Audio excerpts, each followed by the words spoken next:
I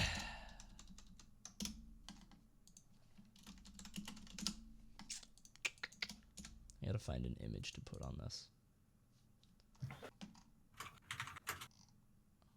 Do you know there's a game on Steam called Blast Zone Tournament? Yeah, I think I told you about it. I'm pretty sure I have it on my wish list, to be honest. Oh, really? Yeah. Yeah, you probably told me about it. Oh, man. We gotta play Toe Jam and Earl. I never got free keys, by the way.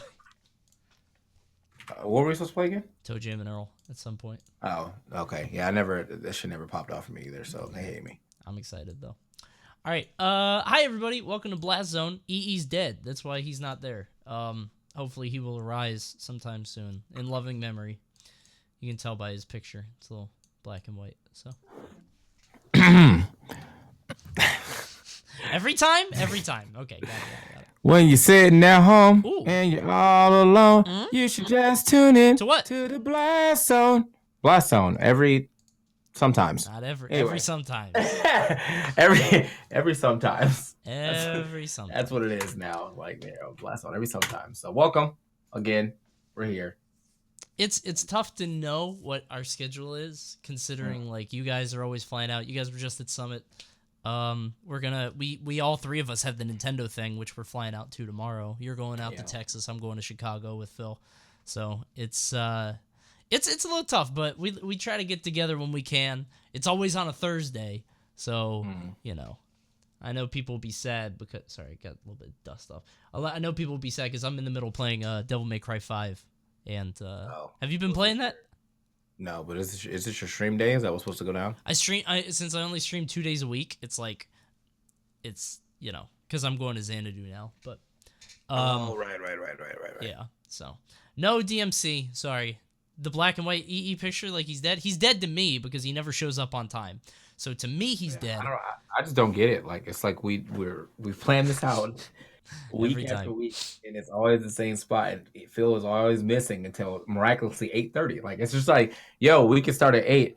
I'm gonna need about 30 minutes. But come on, man. Like, sometimes he gets here at 8.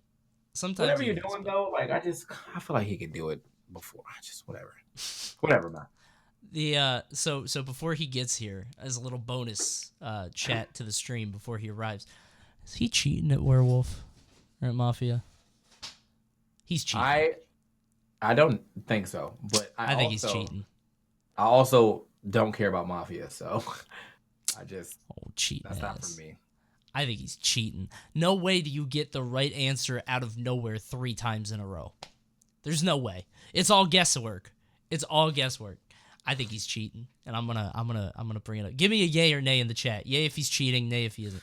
He wouldn't have popped off the way he did. Yes, he would. Yeah, he would have. Yeah, you would. You can still pop off. You know how much we lie to you every day that we stream and every day that we commentate? We're constantly lying to you, and you guys eat it up like the sheep that you are.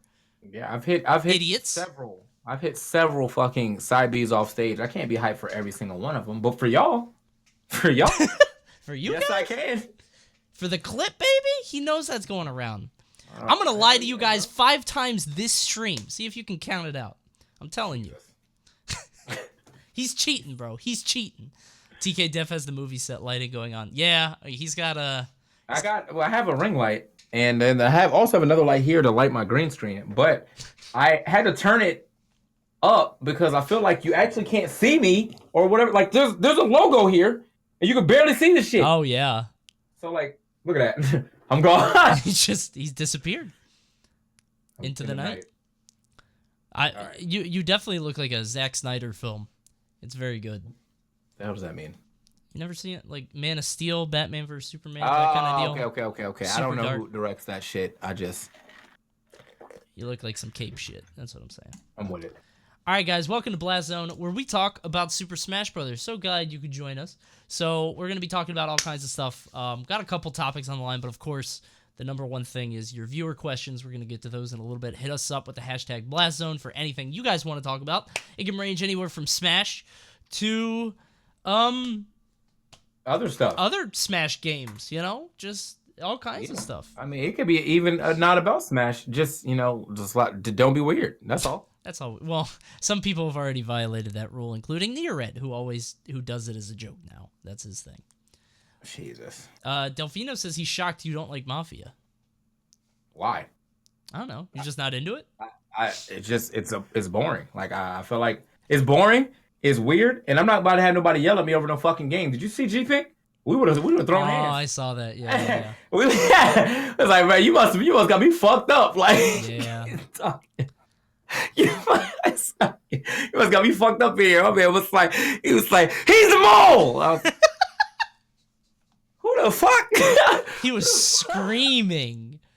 D1 over here with these fucking anime ass actions. No. Oh, D1's definitely hamming it up. D1's, he's playing a part. It's funny.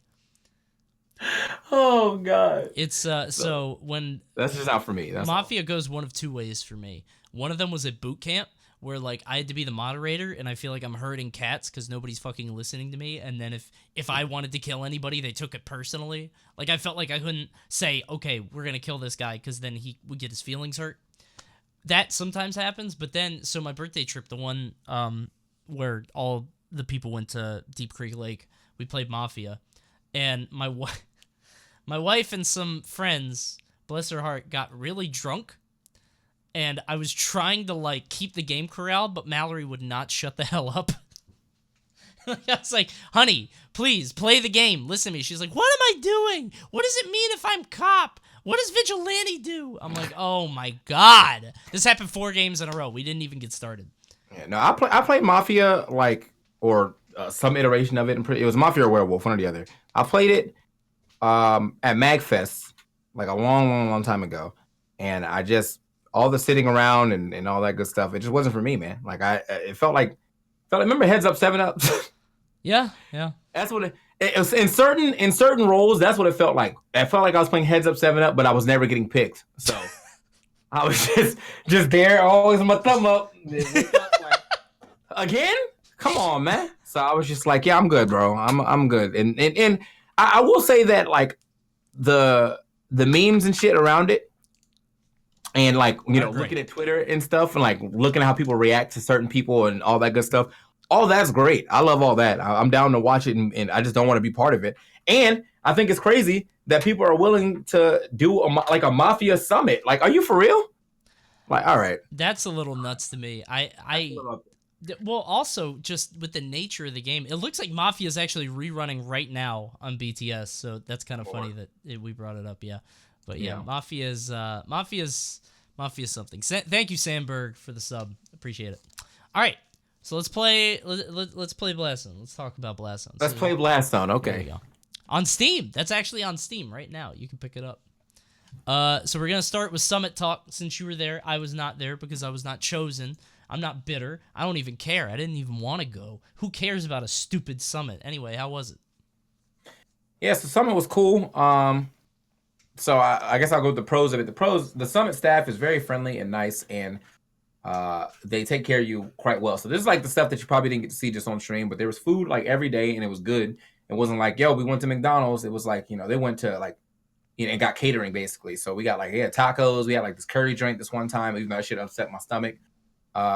We had like Chinese, and all that good stuff. So it was good. It was good at the time. The players, I pretty much enjoyed everyone that came out. I played a decent amount of friendlies. I didn't play with like, I didn't get to play with everyone, but I played like a lot with Plup, played a lot with Mango, played some with Sam Sora, some with Nairo. And I was going to play with Zachary, but he, at the time that I was going to play him, like I just didn't have the time. He ended up playing EE, man. Zachary is, that kid is the future, man. I hope he learns English. Yeah. Soon. That kid is definitely the future. But that was cool. There's Monster everywhere, so if you never really ran out of energy, and even though I don't like Monster, like the rehabs and the coffee ones are pretty all right. And the overall space was good. The overall space was good. But the cons of it all was the player room. I think they could have put that somewhere else. It just felt it being upstairs. Well, not even being upstairs, because like all the other summits, like other people will be there. Inside be like a room. house. Yeah. Yeah. So it was like Mutual King versus HBox we playing, but like you could see the other top players in the background, kind of reacting to shit. This one just, I felt like they were in a dungeon almost. Like, yeah. Like it's just you and y'all come out, last man standing or whatever. And I even got to go up there and play, obviously, with the crew battle and shit. And it just, I still felt the same. It's just like during the crew battle, it felt awkward. Like when I would win, and then the person would leave, and then I can't hear the commentator, so I'm just sitting up there on camera now, like, yeah. And then someone will come in, and then we play again. I thought that was a little weird, but I think that's just how they figured out the set the first time, and I'm sure that's something that can get fixed later on. Yeah. Go ahead. Well, no, I was just gonna say I felt a lot of people were saying stuff about the set. I don't know if that was like a strategic decision by them in terms of like budget, or if that's where they want to like house everything, like to do skits and production and all that stuff. I don't think it's a bad idea in that case, but it is different, and I think a lot of people were really attached to the Summit House. Yeah. I think that's probably a big thing too, because I think a lot of people thought we were going to another house, and we actually weren't in a house. We were mostly on like a studio. Yeah, like that was a set. You know what I mean?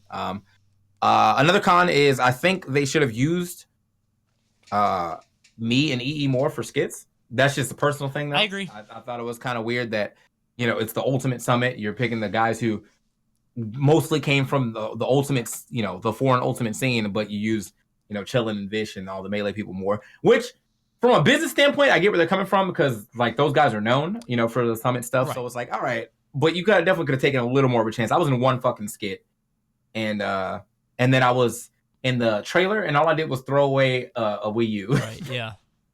So I was like, all right, well, whatever.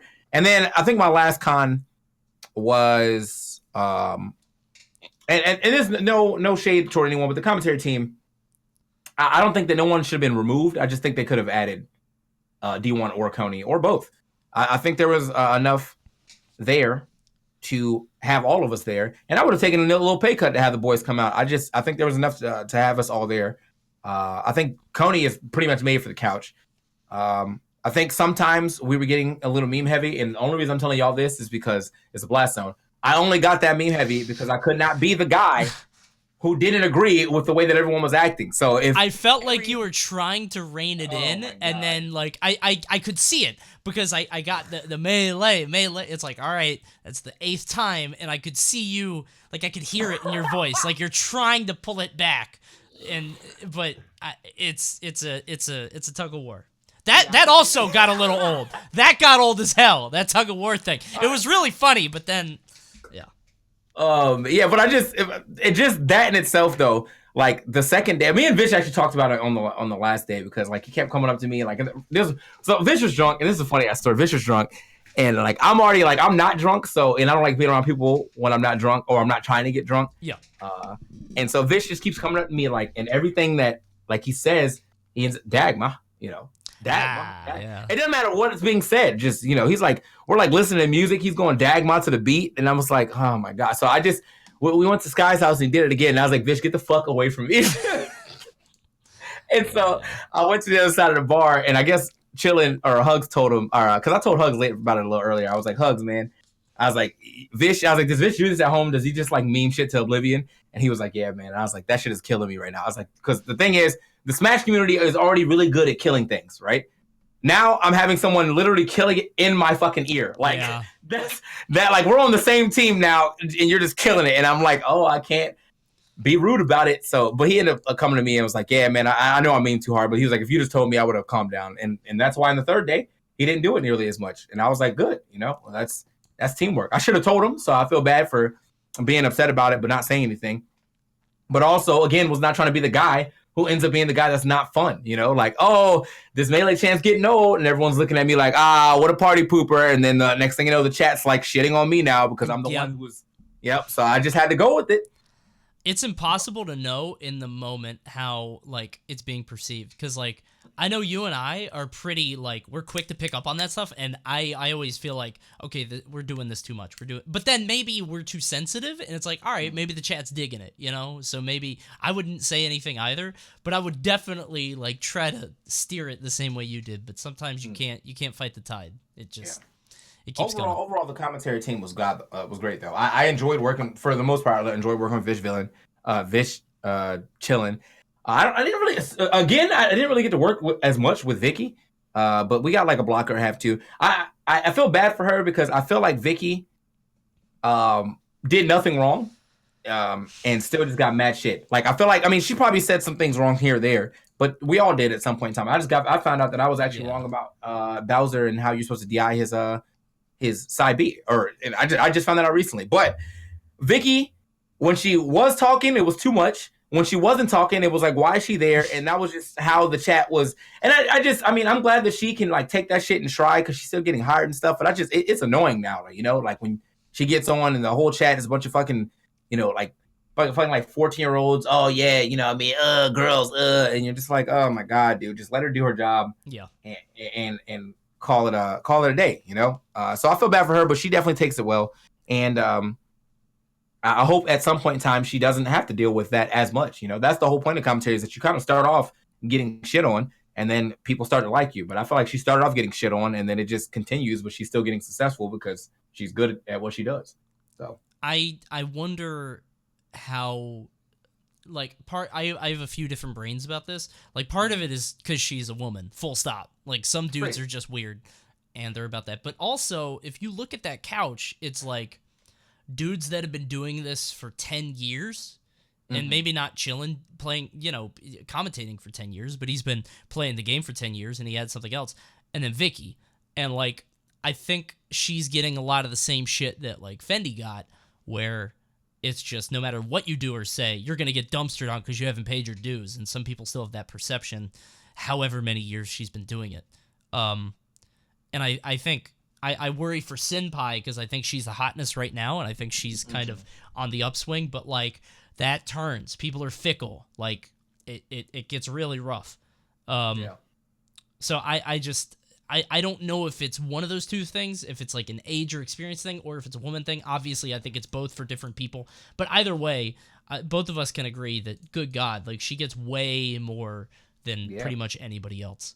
Yeah, we have me and her have to do Full Bloom. So I'm going to Full Bloom after this weekend. And I'm doing top 8. Not the entire thing. It's Vicky and Vish first, and then it's me and Vicky. And, like, I don't know, like, I actually enjoy reading the chat, during things, just to see reactions sometimes. Because we say some wild shit, and then it's always funny to see, like, the chat blow up about it. Sure. But I don't enjoy reading the chat when Vicky's on, even if it's not about me, because it's just negative, and I don't need that level of negativity in my life, and neither does she. And I feel bad that she's the one to deal with it, and then I'm getting annoyed by it.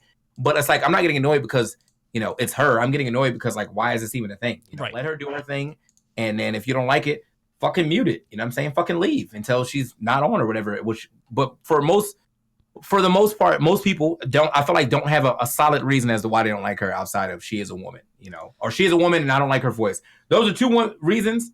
Like, I don't like someone's voice is like a reason you can't get over. Like, that's whatever, sure, right? But if she is a woman and that means you're already giving her shit just because she's a woman without actually listening to anything she's saying, then you're just wrong, like, straight up. So yeah, but the problem is you can't tell people that because they're going to find ways to rationalize it. Like, somebody that thinks that isn't going to be swayed by, oh, you're right, I'm a shithead. They're a shithead, and they're not going to learn it unless they have some change from within. So it's like, I don't know.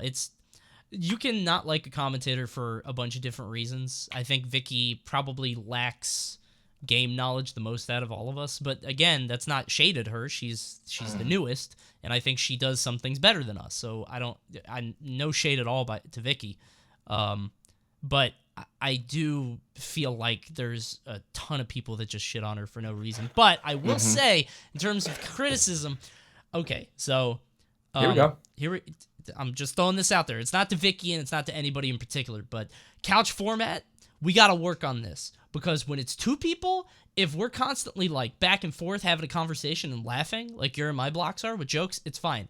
When you've got a block of 4 people laughing all the time, gets irritating. I'm going to be honest. And there was a lot of that. I forgot, dude. I felt so this. I think we actually set too Vicky much up for laughing. Too. Like, we set Vicky up for failure because there was one moment when it was her and 3 players. And I was like, oh, shit. It was like, oh, shit. No. I was like, oh, no, we set up. Nah, even I couldn't pull that off. Nobody in that couch could pull that off. Nobody on that couch. You got to be Jordan Kent. You got to be Jordan Kent. Oh, yeah. You got to brief them well before they even start. Like, look, when I'm talking, y'all shut the fuck up, and I'm going to pass it according to who I think needs the ball right now. I'm going to say your name, and then you talk. Do not speak unless spoken to.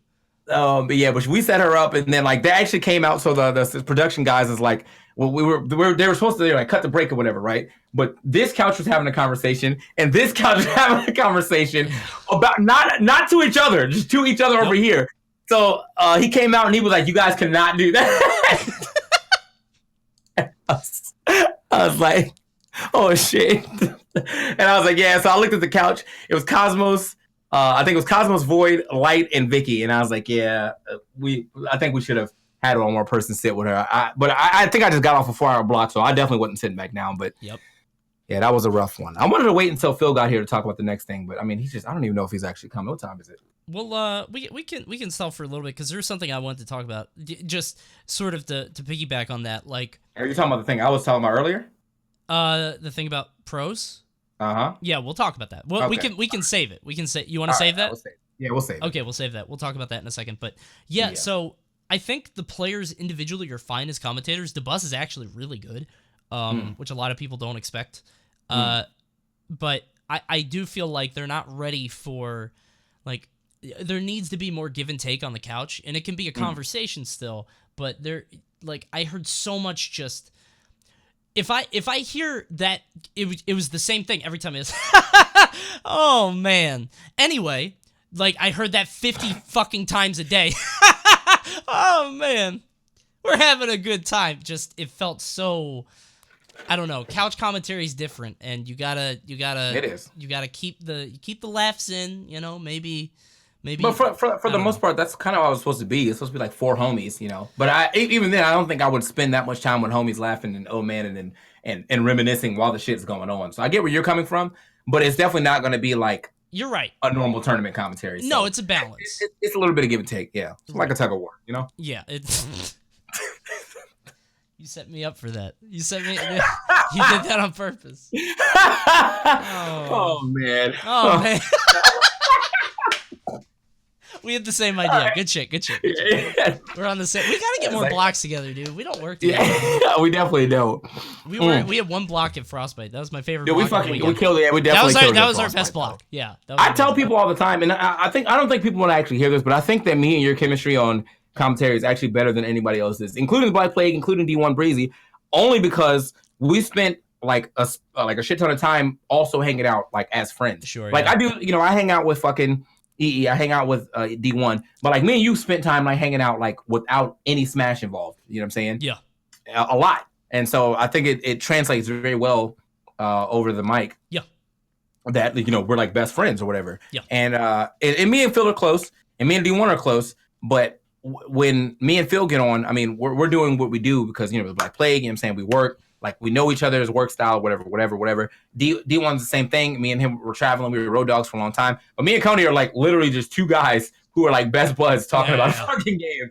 So it's like it translates to me better. It makes me feel more comfortable. Not that I say I'm never uncomfortable with Phil or D1. It's just like the level of comfortability that I have and the shit that I'm willing to try with Cody is like way above what I'm willing to try. I'm in the same boat. I'm more at ease because like when I'm doing it with Phil, I know what he's really good at. Like he's really good at the hype and getting the clip and whatever. So I'm trying to be like the play-by-play. I'm trying to be the anchor, the Michael Cole. But like when I'm working with you, we're so similar in the way that we do. So it's just like it like all bets are off. It's like open mic, and I love it. Yeah. I love all the people that I talk to. So actually, that's what the fuck is going on with Phil, man. Let me just. Well, he said 8:30, so Phil will be joining us in just a bit, guys. And we'll talk. We'll loop back around on this. I'm gonna go to the next thing, and we'll see what's up with Summit. So, next thing we could talk about briefly, because this happened a while ago, so I don't want to spend too much time. But if you guys wanna hear anything, let's talk about this now. All right, Melee at Evo, it's gone. Yeah, but it's fine. Like, you know, that's kind of where I'm at. Like, I think the only people that it's again that vocal minority that's like really out there on Twitter, like talking a bunch of shit. Most Melee players are already on that we don't need Evo anyway, but we keep going anyway because it's Evo. Yeah. And the only thing that I'm really sad about is that I don't get to see the Melee homies. As far as the game not being there, I don't care. There's like a million fucking good Melee tournaments that already exist that will still get the same amount of numbers, if not more, you know, than Evo. So it not being there sucks. I think that it didn't need to get cut, especially with the games that they put up there. I mean, Samurai Showdown, come on, man. Like I like the game too, but the game's not even out, and Dead or Alive is already out, and they could have at least used a game that will be out for some time to get it on Evo. So now It basically feels like Sam Show is just getting free publicity. And I'm not even sure how many people are entering that fucking tournament, but whatever. I think it'll be a fun showcase, but it definitely is that kind of thing. I am sad that Melee had to get cut for it, but keep in mind, dude, Melee had, 6 years at EVO? That's a long time, man. People don't realize that. That's a really long time, and I think if you're going to cut it, this is the year to do it. You don't let it sort of keep limping on. You want to end it on a high note, which I think last year it was. If it comes back, it comes back. That'd be great. I don't see any reason why it wouldn't if they stay strong. But it's like, I think it's okay. You know. Yeah. I you know, it was great watching Melee every time. You know, but at this point in time, like, one, I've already gotten to so many other fighting games and stuff that, like, I'll have something to watch regardless. And two, I mean, Ultimate is going to be amazing there anyway. Yes. So, and then I feel like a lot of the Melee people have actually ended up playing Ultimate, but I think that they've played it on the side, so I don't think we'll see that much crossover as in, like, oh man, you're from Melee, you know. I think those people will probably stay home and do something else or go to SmashCon or some shit like that. Yeah, no way that, like, a Melee player is going to show up to EVO for their secondary game and spend all that money and time unless they're, like, getting something. Like, if TSM wants to send Leffen, that's one thing, you know. Like, if they've got, like, a tier 1 sponsor, that's one thing. But nobody, in terms of crossover, I don't think that's going to exist unless they play other games that are actually going to be there. So, but you got to think about it from Melee's perspectives. You've got the CRTs and just all the kind of the shine taken away from the games that you want to put on. I get it, you know what I mean? And I think people taking it too personally. Melee's a cult, man. So you gotta be ginger with these people. But I think it was also, man, fucking CRTs, man. God damn it. CRTs are We gotta do something about these goddamn CRTs, man. People don't realize. I mean, they're fucking heavy. They take up a lot of space. And if only there was, like, literally a monitor that came out that played perfect, perfect fucking RGBs or whatever. Like, but we don't have that. Yeah. So, yeah. I wonder if there's a market big enough for that.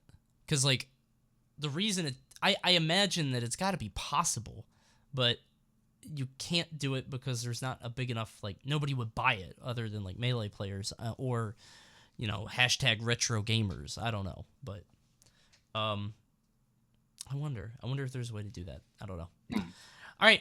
Anyway, that's it for Melee. I think we talked about this a lot. The Salem thing, I don't think we have anything to... I don't know. What? Oh, man, Salem's an idiot still. Next. Like, next. Like, I'm not going to change my opinion on that. The guy's dumb. I don't know why he's still playing this, like, role. Like, it's over. He's definitely stirring the pot, which I can appreciate. Like, but I don't know what... Maybe there's an end game, because he did win that Florida thing. I don't know. Who knows? But just to be clear, he did not get dropped from Liquid specifically for his comments, I don't think. I mean, there was other stuff going on. I'm sure that helped, though. I think his contract was near the end, and Liquid was like, yeah, I'm not trying to do that shit for another year. What the fuck? Of this guy. So he was like, all right, yeah, man, we'll catch you next time. So, I mean, but I'm sure that people are definitely looking at him. He's still a very good player. I mean, they've won some. Him and Wizzy have won a lot of dubs. He just won a recent tournament, so yeah. He'll be fine. Yeah. So that's Melee. So one of the things that I wanted to cover, and this really is going to lead us into viewer questions because I want to know what you guys think in particular. So, I think the honeymoon of Ultimate is kind of over. Like, you remember the game came out, everybody said it's amazing, best Smash game ever, so much better than Smash 4. You had a few dissenters, but for the most part, everybody said it was amazing. But now we're seeing the top tier sort of mold itself. We know what characters are good. We know what characters really aren't. We might be surprised down the line, but for the most part, the meta is kind of established right now. Most players have found their footing that are going to be good. Some players we know are struggling or haven't made the transition. Shoutouts to Elegant, by the way, who won a tournament last night with Luigi. He's picking it up. He's getting it. So I bring that up because I feel like Elegant's the player that a lot of people point at, and they're like, all right, well, some people aren't making it. He's swimming now. He's starting to swim. So I just wanted to throw that out. Just show that guy some love because he's very good. So I wonder how people are going to perceive Ultimate sort of 6 months down the line, because I'm starting to see the worm turn a little bit. What do you think? I mean, I still enjoy the game. I will say that like top 8 character diversity is definitely starting to go away. Yeah. A lot of Wolves, a lot of Wario, and then Samsora, and then sometimes Void, sometimes not, Olimar. and then Olimar. Yeah. Yep. So that sucks, but at least it's not like 5 Bayos or whatever the fuck. Oh, who left? Oh, that was my other Discord. Yeah. So it's just like I'm glad that it's not just one character, but it is annoying to me that like every top player has said something about trying to pick up Wolf now, and I just yeah, and like I'm already kind of Wolf's kind of like he's cool because he's back, but his base gameplay is actually pretty boring to watch after you've seen it 4 times in a row. So it's just like everyone, even though some people have different styles, such as like Zachary doesn't move unless he's moving with purpose or whatever, and Zero like opts to get a lot of up tilt KOs and stuff, and that's cool to see the differences. But for the most part, those same B&B combos that you're going to see all the time are happening for everyone. It just depends on how they like to finish stocks or whatever, like forward air, back air or whatever, or am I just going to go for up tilts, or am I going to down smash the ledge or whatever. I'm just kind of tired of seeing the character now, and no one's like trying to lab out how to beat him. They're just also picking him up. So. Yeah, I wonder how susceptible his recovery is to getting stuffed, because that's what everybody said. It was like, oh, he has a weak recovery, you can gimp him. That doesn't seem to be really the case. Like, I'm seeing Fox get gimped way more than Wolf. Because it's so risky to challenge the side B. Like, you can challenge Fox's side B, what's going to happen? You're going to be fine. But if you challenge that Wolf side B, you could die at 0. Yeah, you're dead. And then also, man, I saw that that up B killed the Buzz. Yep. Yeah, the way it sends him to the other side. Like, I was, what? So, yeah, the character's godlike, and I'm glad that they brought the characters back. I didn't want to see this character that fucking much. I thought we were going to see, like, Seagull Joe, like, Kane come back. Right, you know what I mean? But nope, just everyone's like, wow, Wolf is godlike. And I'm not faulting top players for picking top tiers so they could win. It's just not as fun to watch when there's 70 plus characters in the game. So one thing I'm kind of wondering is, so I said before that I feel like Palutena is kind of like a Band-Aid for a lot of players. They don't know who they're going to play, so they just play Palutena because she's got really good normals. She's pretty basic. I sort of feel like Wolf is similar in that he is so fundamental. Like, he's very, I don't want to say simple, but like he doesn't have a whole lot of nuance to his gameplay. And because of that, I wonder if he's sort of that same similar thing while people work on these secondaries or tertiaries that they're going to bring up down the line. Or is he just going to remain strong? I feel like it depends on patches. Depends on what kind of balance stuff we see. But I think that's interesting, how his function is as a character. Yeah. I also, I mean, I know Blueberry just saw it, but I miss Marth in the meta. Like, can we bring back Marth and not Lucina?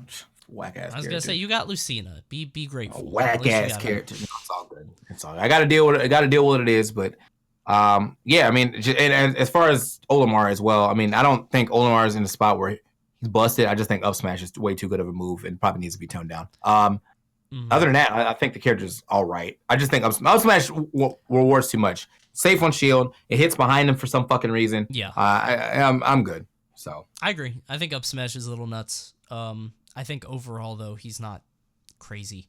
And I think he's definitely has clear weaknesses. I'm sort of interested to see what sort of role they take with the balance patches, because the first balance patch was super minor. Like, they didn't want to touch anything, which I kind of like. But, obviously I feel like down the line they're going to be a little bit...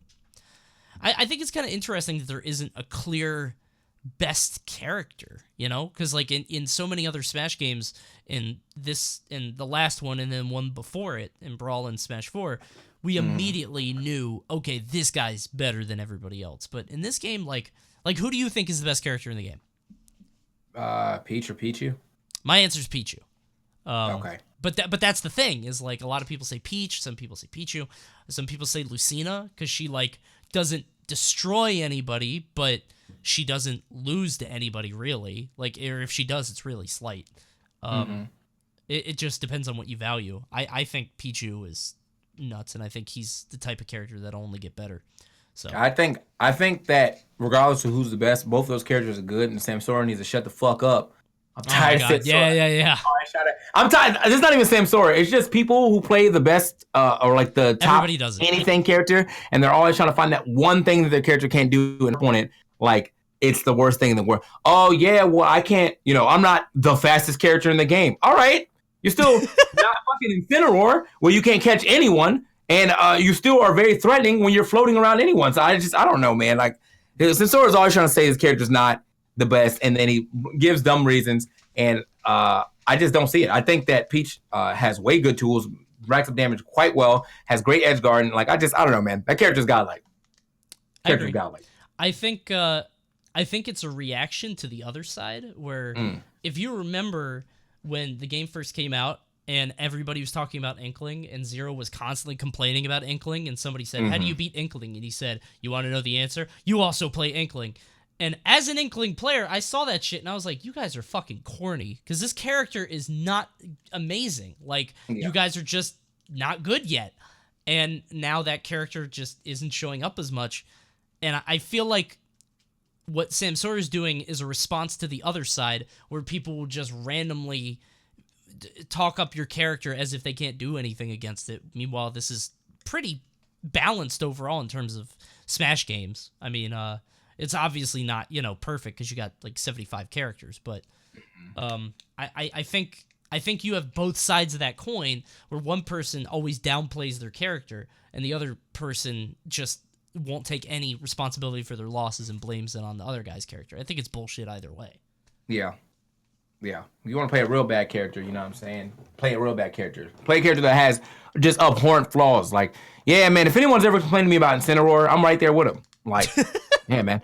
Yeah, man, the match was going well until I realized dude was sitting on the other side of the stage the entire time. Like, yeah, that's the thing. I feel you, sorry.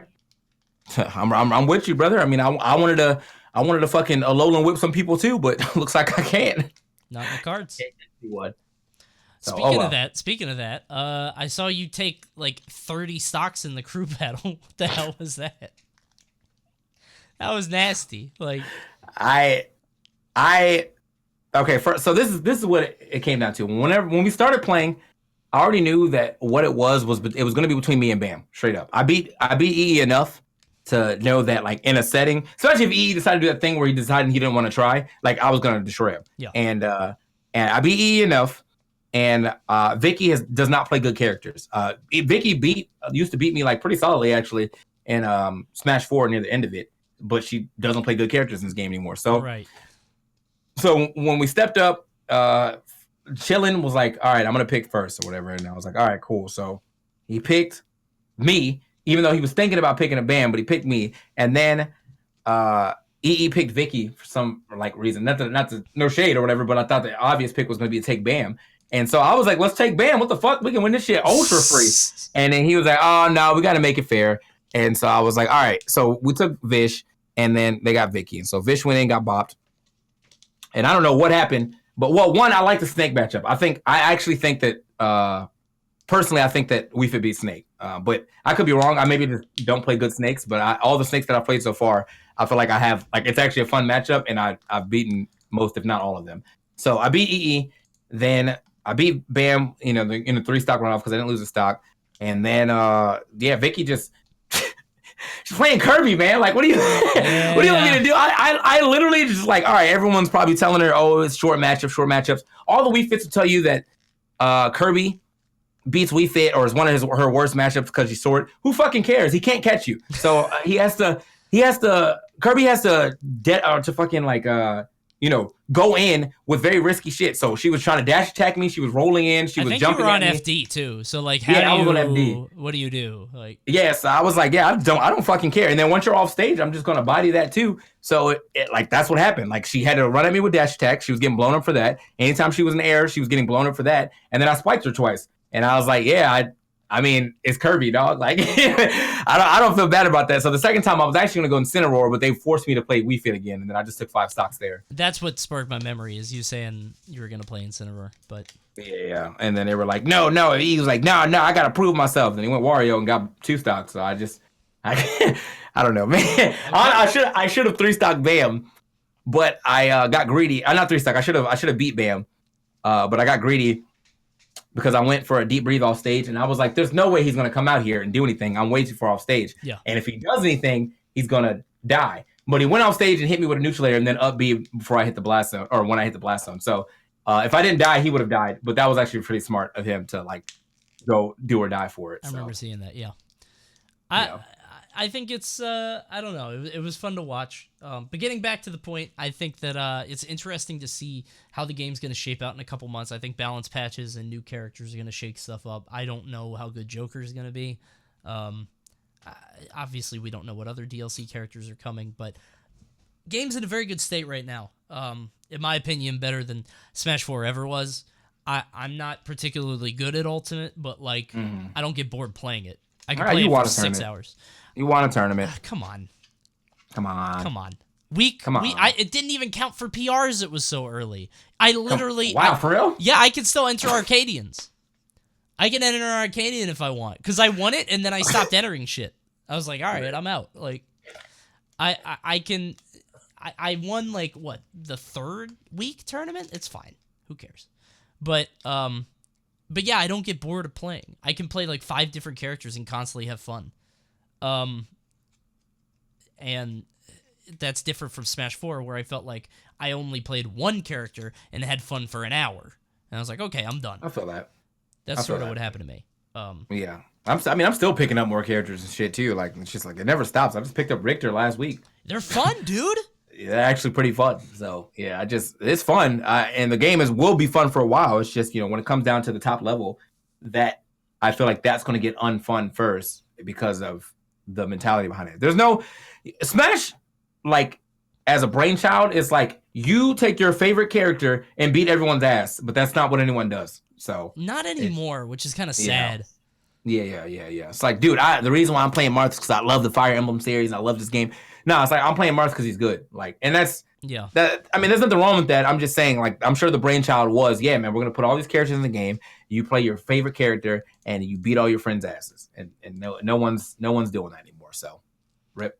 I think I think just the internet in general definitely did that as people sort of convened and found out who best characters were. Because like, if you're talking like 2005, before there were real hubs for this kind of thing, like people would just show up and like you might play a Kirby and then you might play a I don't know, a Game & Watch, and then but now it's like everybody has so much access to stuff. They're constantly clamoring for tier lists. Everybody's trying to find the biggest shortcut to win, that it just like. But at the same time, like, I don't give a shit about Pokemon, but I love Incineroar. It's like I love that gameplay. So it's a weird thing. I just hope Banjo gets added. That's all I care about. I want Banjo to be in the game because I love Banjo. So.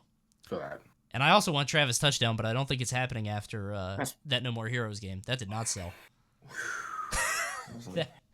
Dude, I'm on the 4th like fucking. Oh, you played game. It?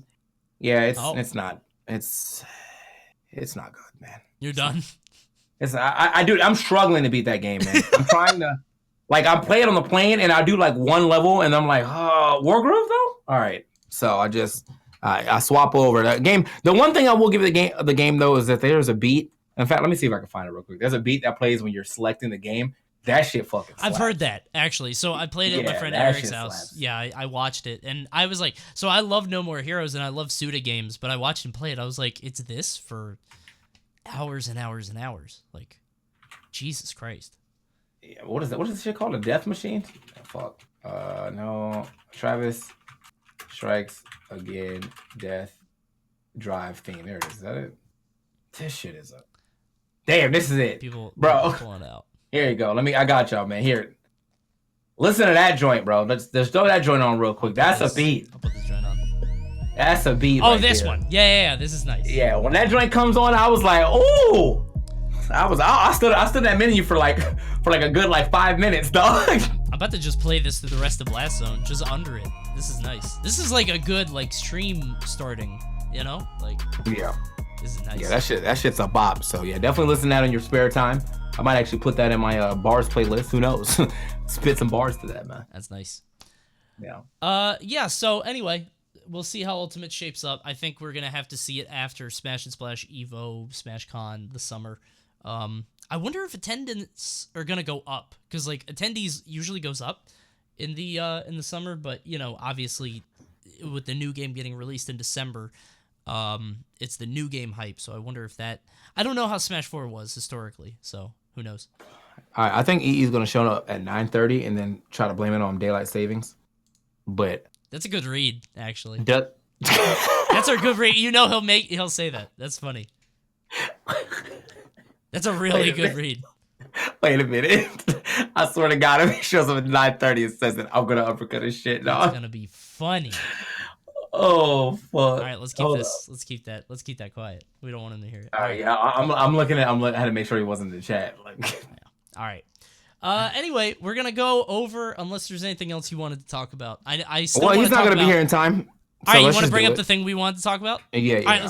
All right, boys. So this is what it is. All right, and this is no shade. I like all the players. I'm gonna go back to Summit. Hold on. Summit on the topic. There. Now topic is on Summit. All right. So I love all the players that are deciding to get into commentary and stuff.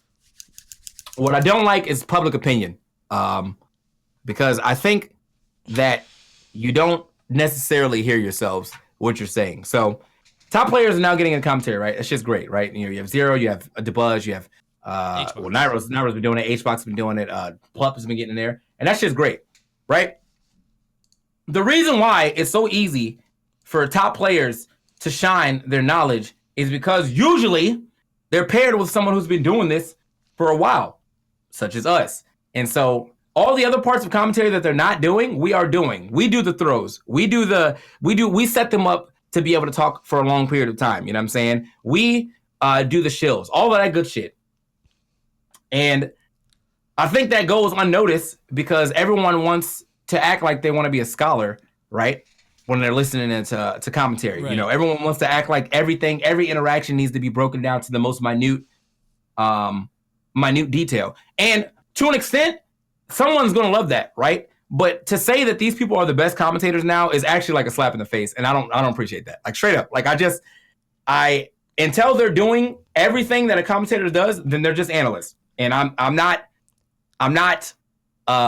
saying that they shouldn't be commentating. I actually really like that commentator plus top player for that high level insight, but also to keep the fucking conversation moving. Yep. But if you put two top players together, there's going to be a lot of dead air. There's going to be a lot of awkwardness. And the only time they're really going to be talking is if there's something to break down. And that's just not commentary. Like, if you want to do that, fucking start a YouTube of analysis. Like, that's what that is. But that's definitely not commentary. And I know. I'm off that. So I sort of tie it into the bigger problem with commentary. Like, I've seen all that, but I also see it with new commentators where everybody's like, yo, this person, and it doesn't happen now. It happened a lot in Smash 4, but like, this guy is the best commentator. He needs to be on everything. And the people that, like, people are so fickle. They'll just jump on whatever's new or whatever's hot. Like, and I feel like right now players are riding that wave, which is fine. Like I said, I love having them on. I think DeBuzz is great. Mr. R is a great commentator. I love my block with HBox. I'm not throwing shade at these guys, but not throwing shade at all. It's no shade at all because they pick it up and they're very good at it. But I remember at Smash and Splash, like so Zero and I did top 8 at Smash and Splash. Everybody's like, Zero's the best commentator. Zero is amazing. He's incredible. I'm not trying to toot my own horn, but that's a 2-person team, and everything that Zero didn't do, I did, and we had an amazing block. Yeah. But I will say Zero's probably closer to actually being able to do commentary shit than others. But I just my block with DeBuzz was basically just me feeding him a bunch of shit so he can continue to talk, and like it was cool. I enjoyed that a lot. Actually, he's very good. Yeah, but like I just know if it was like DeBuzz and I don't know, fucking Pool's commentator 1 or whatever. Like, that would have been an awkward-ass block. Pulse commentator 1 wouldn't know what to do, and DeBuzz would just be doing awkward shit. And honestly, we had some awkward moments, but I just played it off. So, you know what I mean? Like, that's just what you learn as you've been sitting on that side of the camera for so long. And I don't know, man. It's just, it rubs me the wrong way because it would be like if I won a tournament, and then out of nowhere, people were like, who's in your top 10? Like, if I won a local or something. And then, like, who's in your top 10? And it was like, yeah, I got Tweak, TK, MK Leo. You're like, what the fuck? What did he do? he won the last tournament, so he's got to be the best. No, that's not how it works. All right, that's not how it works. Yeah, I don't know, man. That shit's wild. I think sort of the value of being a commentator is like if you're really good at it, a lot of people don't realize you're doing it at all because it's supposed to be natural. You're just talking unless you are very visible. So if you're the EE type and your goal is to have the sound clip, that's what you do and that's what you're very good at. But like if you're in the role that you and I usually play, it's usually best if we're not. Like, because it's not about us. It's about the players. Yeah. We try to push it. Yeah. And I'm not saying that Phil is, like, making it about him because he's creating awesome moments and elevating these players. But that's what he does. And what we do is different. And what players are doing now, top players on commentary, is different, too. Watching Leffen on the couch, I really liked Leffen because Leffen slapped. I loved Leffen's willingness to just banter because it felt like a lot of people are sort of, like, too respectful, I guess. Like they're too, like, I don't know how to describe it. They're not willing to have conversations and banter. I mean, like, it's not, especially on a couch, something like that. I think Leffen provides something that no other player is doing, and not a lot of commentators are doing either. Leffen was awesome. I think Zero is very good at what he does too, but I don't think it's necessarily bad that we're giving top players shine. But I do agree that it's like it feels a little irksome to constantly, like I've seen people say, why do we even have commentators? Just put the players on. No. Okay. Come on. You want that until it happens. That I tell you, man. People think I'm kidding about like commentators not getting respect, and it's like moments like these. You know what I'm saying? Like, I feel like everyone wants to shit on commentators for being commentators until their commentator's not there. Yeah, he's just a commentator, blah blah blah, all that good stuff. Until I don't show up to a tournament, and guess what happens? Oh man, where you at, bro? Oh man, I'm missing blah blah blah. Man, fuck out of here. Like that shit is that shit is OD lame to me, man. I hate how often that happens, and how that's just the thing. Like you can you don't have to act like worship me or whatever just because I'm on the mic, but like let's not act like every person in the chat is gonna beat me in a match or whatever. And that's how it fucking comes off. As soon as the commentator gets up to play, everyone's already ready to talk shit, and then as soon as we don't show up to something, everyone's like, "Where you at?" And I don't know, man. I don't know. That shit is wild. I'm glad that like that commentator crew battle happened, but I know that there was a lot of people being like, "Well, why are we even watching this?" Whatever. Like I went to and I was like, "Dude, it's just like we're stalling time for the players to actually practice, and two, I mean, we want to do shit too. We don't just get. I didn't like get Smash Ultimate to be like, damn, all I want to do was talk about it. Like I want to fucking play." Yeah. So I might not be the best, but at the very least, I took 13 stocks, bitches. There you go, dude. It's amazing to me how many people talk shit on commentators. Like, so I get that a lot of people say like Mango's washed or like this top player is washed. They're trash. But like, we're not bad, man. We're nice. You don't play the game this long without being pretty okay at it. So yeah, I put it like this. I was basically. For a top player, 99.9% of the chat's not going to beat them. For a commentator, we'll say about 90. You know what I'm saying? Most of y'all are still losing.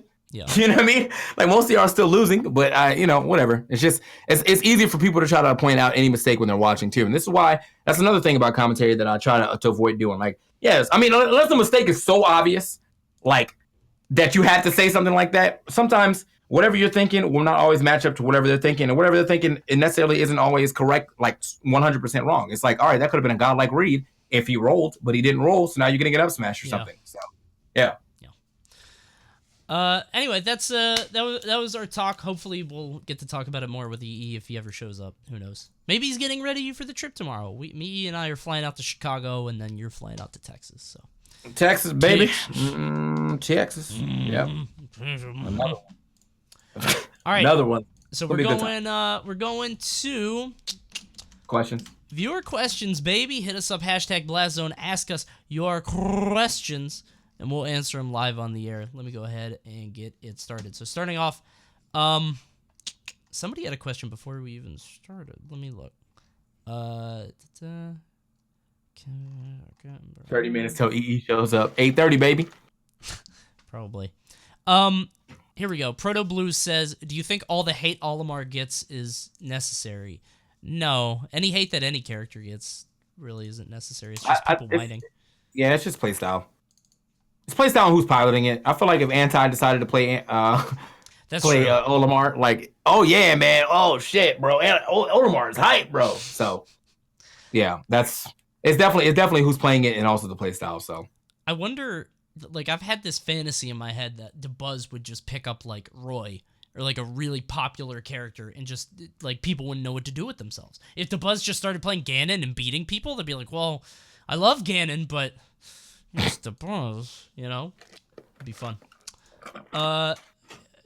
You can already kind of see that bias with like DeBuzz and Myron getting shit, but Shutone getting praised. That's the Japanese bias. That's true. But I mean, and people still don't like, Shutone, but they won't like openly say it the way they say it about like DeBuzz and Myron. So Nairo, I guess, has part of that because everybody bitches about Palutena, but Nairo is just like the baby boy of the community. So yeah, it's interesting. Kieran says, Chiron, do you think that Tweak and MK Leo are ahead of everyone else? If so, how far ahead do you think they are? It's weird. I think Leo is very clearly on a different level.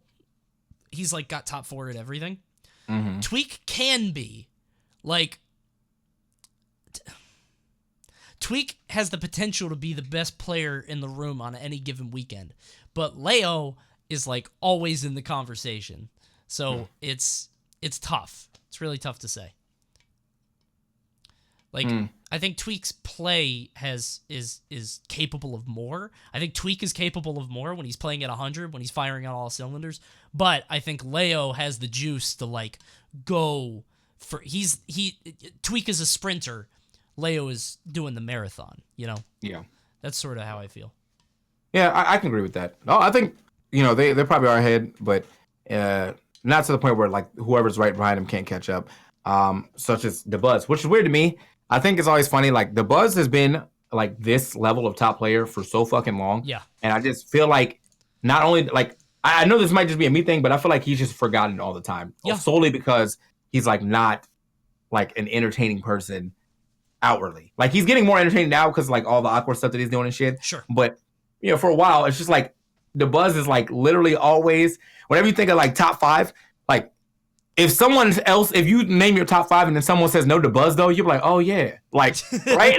Oh yeah, he is in there. But like it's just you don't really think about him off the top unless you play his character. So right, yeah, that's a good way to put it. It just I don't know. It's a lot of people say Tweak should have been at Summit. He should have been a lock, but Tweak had like 3 different times he could have qualified and he did none of them. So like. And that's no shots at Tweak. Tweak is one of my favorite players. I love that guy. But, like, the best player would have done it. The best player did not.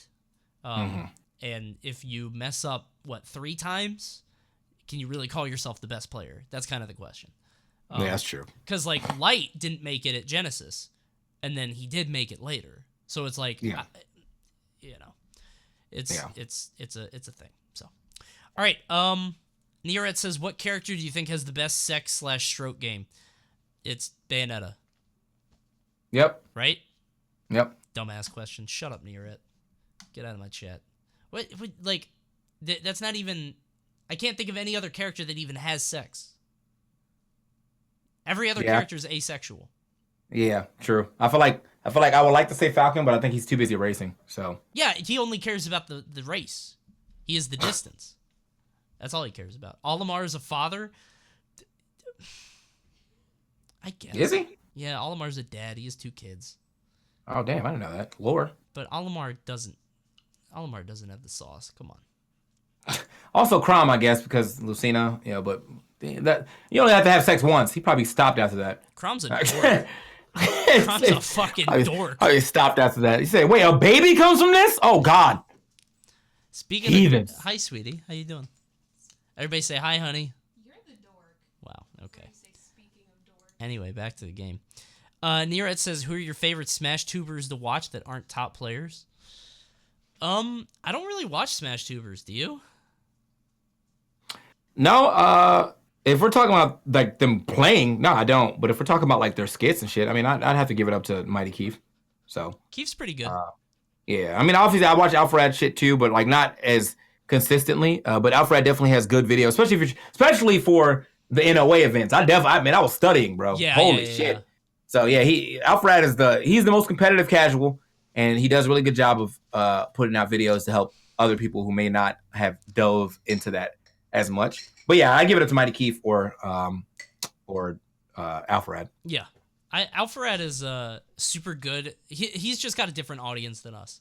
I've seen some of his videos and they were really fucking funny. But it's like so much content too, because like I don't have time to watch something every single day, and he's pumping it out because he's making the money. Yeah, I used to like Sylvanas a lot, but all his videos have kind of went toward the same thing. Like, thing happens, beat drops, everyone starts doing random dances. Like, I'm good. Yeah, like I mean, it's still funny, like the setup and stuff, but like we need something else now. The same reason I don't watch King Vader anymore. That was kind of my problem with Keith too, is because like this is so easy content to do. Like, wow, I don't know how good Wolf is. Aha, it's funny because it's the opposite. It was like he had that whole series of like, man, I want to play a good character, but I main Peach. Oh man, it's like he did a lot of that at one point. I was like, all right, I get the joke. He just put out a video thing, Smash Ultimate Players Don't Say. So I don't know if that's it. I didn't watch the video, but the video on Evo was amazing. So like I know Keith can do it, and I feel like sometimes he might be just going for the easy laughs, but yeah. So that Evo video was amazing. I saw the Smash Planet joint too. I forgot that was him. I keep forgetting that was him. So that one's pretty good right now. I'm glad that he's done something different. The Smash Planet shit is pretty good. I just the IRL videos of where we're getting a little old, but that's not really even his fault. It's just like I saw too many of them in a short time span between him and King Vader. So we're just like, fuck, what I mean? Like, I'm kind of over this. So, well, you just constantly got to find new, like Caleb City keeps putting out new stuff, but it's like consistently, like it's different. You know what I mean? Like, dude, it's the so recent funny one too, where he like with the TV, he's like, I said good games. They were good games. They're just good games. Not good games. It was a good game. Really I feel like his setup is so easy, but like the delivery is so good. Yes, It just be like he had the one where he was like, "What really happens when you tell your boys you about to come through?" And he just went back to sleep. And I thought that shit was so stupid. I was like, "Damn, this shit is." But it's like it's so relatable that you're just like, "All right, yeah." You're just like, you know what? Honestly, I've been there. That Fox clip killed me too with the dash dance to the F Smash. Yeah. Oh man. He's a lot of it does come down to delivery, and he's got it. He's got it. Yeah. Yeah, it's gonna be good. All right, King Soda says, hey, hope you guys are doing well. Thank you. I was curious as to which Melee player you think will do the most damage in bracket later on in Ultimate, like Evo, SmashCon. If you watched, what are your opinions on that last Mafia game? I honestly want to give it to Armada now, man. I'd always usually want to give it to Leffen, but I feel like Leffen is going to complain himself into not being good, straight up. Yeah, I think that he's doing that top player thing where, like, if a matchup is bad, it's not like, it's like, it's 6-4. Tough. Like, this shit is, like, impossible. Like, it reminds me, I was talking about, like, fucking Mewtwo King doing this the other day, but Mewtwo King's playing against Richter as Bowser, and personally, I believe that Bowser beats Richter, but he got hit with one fucking cross and was like, I can't do anything. Like, he's like, what do you do about this? Like, and I'm just like, look, dude, like, you try shit because you're playing a friendly until you figure out what the fuck works. But I don't know, man. Like, he got hit with one fucking cross. I can't do anything. I can't do it. Yeah. I was like, dude, once you close that distance, I mean, I think it's probably because like my Richter was new and I was probably playing a good Bowser, but I played that matchup and I was like, damn, dude, like when this dude closed the distance, I'm getting fucking bopped. But just for Mewtwo King's sake, I mean, you gotta try before you get hit by one fucking move and say it's over. And that's kind of how I feel like Leffen is doing. I mean, he's been complaining about PT forever. He picked up Roy, didn't even opt to use the Roy that much at Summit, and then spent all this time talking about the reason why he didn't use Roy because each matchup that he would have used Roy was unwinnable, basically. And I was like, come on, man. Like, come on, dude. Like, we can't be doing that. I think it's just he plays the character that he feels like will bring the most out in him, and in Melee, that's an easy choice because it's Fox. Like, if you are the better player, Fox should win. Ultimate doesn't really have that right now, and maybe he's struggling with that. I remember so early on into Ultimate, I had a conversation with Leffen, so he was like, okay, who does Inkling lose to? Because he was also on that wave of, like, Inkling's amazing. I was like, all right, I think she struggles with Buttons characters that either live a long time, like Yoshi, or that sort of oppress her without being able to answer back as much and, like, keep her in shield, like Fox. I think Fox is tough. And he was talking about how Fox is really easy to gimp. And I'm like, not really. I mean, like, it's not as easy as you would think, because you can't super commit to going off stage, because then you give up stage pressure. You know all this stuff. I mean, like, this is Smash 4 stuff. I remember the talk. Yeah, so, but he was very dead set on, like, every time Fox is off stage, this should be, like, a 25% chance to just take the stock early. And, like, he's not wrong, but I got the sense in our discussion that, like, he was a little less willing to budge on that. And he was super civil about it. Don't get me wrong. He wasn't, like, trying to blow me up or anything. It was a really good talk, but I did get the sense that, like, he was really stuck on Fox should die off stage, you know, no matter what, so Inkling is busted. So I feel like he gets these ideas stuck in his head, and if his idea is Roy can't do anything to this character, he's going to stick to that. If the idea is Fox shouldn't be able to recover no matter what, he's going to... So that's sort of what I worry about with him. And I agree. I think that might hold him back, but I also think he's a really good player. He knows how to fix that shit. So I don't know. I wonder who's going to stick with it, if I'm being honest. Because, like, Melee players got all 13th or 9th at Summit. The only reason they got 9th in certain places was because they beat another Melee player. That's no shade. Right. But, like, how many of y'all are going to stick with this, and how many of you guys are like, okay. I mean, they all grinded, like, the entire time. So, let me, for the time being, I feel like they're going to stick. I don't know about 6 months down from the road, but I think that, and I joke about this all the time, and I just tell them, I was like, you know, it's interesting to me that every Melee player who started to take Ultimate seriously had, like, literally just lost the H-Box. Before you see like the only you know, that Ultimate's looking kind of nice, bro. And I was like, look, I'm not saying the H-Box is killing Melee, but he's definitely killing y'all fucking vibe for it. I saw that. Like, I watched Plup throw away that goddamn. Said it. He said that shit. He was like, I don't want to play H-Box anymore. He threw that shit away hard at Genesis, and then was like, Ultimate though. Like, Ultimate. That's what he said when he was walking off the stage. Just, you know, Ultimate though. Like, shit. It was, I don't mean to say that these guys are, like, only in it for the money, because I don't think that's true. I think they do love Smash, and they really like the new game, but I don't think they like it as much as Melee, and I don't think Melee is a game you can secondary. So. Armada wasn't beating H-Box, though. Armada was beating H-Box, and then around the time that he started saying that he didn't want to play anymore, he actually lost to H-Box, like, twice. He lost to H-Box at GTX from losers, and then he lost to him at another tournament. I don't remember what it was, but... he definitely lost to him, and that's when that video came out that was like, hey, guys, you know, I think I'm going to stop playing singles. Yeah. And I was like, well, yep. Wasn't it? It was Swedish Delight. Swedish Delight killed Melee. Oh, it's him. He's here. Hey, what up, baby? He took over the spot. All right, I got to fix the layout. All right, everybody say hi, EE. He beat him, Eva, though? All right. What up? All right, now I got to fix this goddamn layout. All right, here we go. So 9:15, huh? Yeah, my bad, dude. Okay, that's fine. TK had a read, but do you want to tell him? Do you want to tell him? What was your excuse, man? I was at a Yu-Gi-Oh tournament. Oh, okay. That's fine. All right. Damn it, that wasn't good enough for you. I thought you were gonna come back and say it was something about daylight savings. Oh, I mean that too. That would have been funny. That was accurate. I mean, what? I gotta. How was it accurate? I gotta ask you something. What's up? I'm just gonna ask you right here. You cheating at Mafia, bro? No, I didn't. See, everybody keeps people keep saying Mafia, that. Bro? I did not cheat in Mafia. I literally got a text message and I looked down, but I didn't even open my phone. You peeking? I mean, you were in that phone for about I was in that phone for about it was about 2 to 3 seconds. Someone I went back. Provide the clip. No, I was tight because I was like, damn. I was actually offended. That's why I didn't want to play the next night. Yeah, that joke was funny. He was like, fuck these guys. I saw his fucking mentions. No, EE, no. Everyone's all sad. Play with us, EE. Everybody wanted EE to play.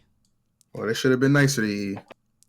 I don't know how EE gets a right guess 3 times in a row. But I'm gonna let it go. Maybe EE. I guessed the right one 3 times in a row. Meh, It was twice. it was twice, and then later the twice. third to get people. Then later off I was like, okay. all right, Cody. I see how it is, man. Let's just strip down all electronics next time. They should have put all the phones in the middle of the room. All I'm right. surprised that's not already a thing. But the crazy thing was no one said anything when Mango was on his phone. But all right, it's cool. That's the Mango. I guess it is, man. Looking on your phone during Mafia. All right. So actually, one of the things that I wanted to talk to you about, that we talked about it before, but we wanted to save it for you. Just final thoughts, TK. You wanna bring up the topic, just real quick, so we can get back into that player topic? Player stuff. Oh yeah. So I was real quick TLDR since you weren't here. I was basically saying that like, so you know how people are always talking about how like players like the best commentators whatever. And then I was basically saying like you got to put the respect on the entire team, because the reason why players are set up to be able to do good commentary is because they're paired with a commentator who can do everything else, right? So whenever that conversation comes up where it's like, oh, well, why do we even have commentators, players, blah, blah, blah. It's because if you have a player-only production, it's not going to go well. And, like, that's just facts. You know what I'm saying? Like, I appreciate players doing or, hopping into commentary and wanting to be an analyst and stuff. And that's basically what they are. They're just really good analysts who are paired with a commentator who can keep the conversation moving along. But, like, let's not call a heart a spade, basically. Like, that's an analyst. That's a top player analyzing, and then you're with a commentator. So yeah. My problem is like it'll be the same people who say some stupid shit like that, then want to take a picture with you. I'm like, y'all some clowns, man. Damn. Hey, straight up. But it's all Gucci. I love the real ones. Y'all know who you are. Good. All right. Let's get back into the question. So anyway, his question was what melee player will do the most damage in bracket later on? Like I said, I don't know who's gonna stick with it. So I'm a little skeptical. But we'll see. Armada's a good answer. Leffen's the easy answer. Plup's good too. But True. Bionic Asphalt says, do any top players that you know really dislike Ultimate compared to past games? No, I don't think so. Didn't Charlie the King said he didn't like it, but that's about the only person I know. Well, and Anti too, but Anti is like he doesn't like hate it. He just I don't know. He didn't really like Smash 4 that much either. I was gonna say Anti just doesn't like to play the game. I don't know. He just doesn't enjoy the game. So like I don't know what that. I was gonna say every Bayo main, but yeah. Everybody pretty much knows that. Yeah. I know that Zero was talking about how he has problems with Ultimate, but I don't know how he feels about it like compared to Smash 4. So I don't. He's just not as hungry, man. If you got that hunger back, that's probably true. Be good. He's just not hungry no more. It's because he's eating. Yeah, I mean, I get it. Yeah. Interfallen says, is Pikachu busted or is Esam just nice? Pikachu's just hard. Like, the reason Esam wins with him is because Esam's been playing the same character for like 15 years. He's just a hard character to play. You don't see any of them, Mm-hmm. Yeah, I agree. He's good. Zamboni, regarding the whole PS1 versus PS2 legality debate, have you played the PS1? PS1 make the best games. Thank you, Zamboni. I don't know why I don't know why PS1 is getting played at Xanadu over PS2, and like I don't care. I like PS1 more, but yeah, PS1's the legal at Xanadu. Oh, why is Xanadu always gotta be weird? Yeah, well, I don't like just stick. I mean, I know there's differences, but like what? Why? All right. I don't know. Yeah. All right. Well, whatever. Yeah. Booty Gang affiliate. No, we're not gonna legalize Woohoo Island. No. Ghosts in Flight says it's Pie Day, so I gotta ask y'all what your favorite kind of pie is. I actually don't know. I haven't had a good pie in a bit, so probably say apple. Yeah, I'm gonna play it safe and say apple. Pumpkin. Hexetera says, do you think we'll ever see another summit where both Melee and Ultimate players get invited, or will both Melee and Ultimate go back into their own corner? That's a good question. It depends on sort of the last question, where if Melee people stick with it, it's weird. You just get voted in though, so like you could just get voted in again. I think that's a good point. Yeah, it's just like at that point in time, it basically just becomes down to if people are interested in seeing Melee players being voted in or not, or is the Melee fan base still that strong where they want to vote people in or vote melee players into the Ultimate Summit, which I mean, yeah. So that's really depends on the public opinion more than anything else. Yeah. I mean, I think the way they did it, again, I understood the strategy behind it, and I thought it was smart. So, I mean, I wouldn't mind if it was kind of a hybrid type thing again, as long as said melee players were still actively playing Ultimate. Yeah. I would have much rather had a. I want to see an Ultimate Summit now, but it's all a publicity thing, and like if they can get more eyes by getting Mango and Plup and all that stuff, that's just I mean, they naturally just draw a crowd themselves, so I get it. That's what it comes down to. Yeah. Yeah. All right. It's a good question though. I hope it's Ultimate centric, but we'll see how it goes. Arrow says, if you wrote the script, what would be your ideal storyline for Smash? That's a loaded question. That's a tough question. My script would have nothing to do with the actual players. It'd just be about us getting fucking developer support. That's like real developer support. You just write that in yourself. Just cheat.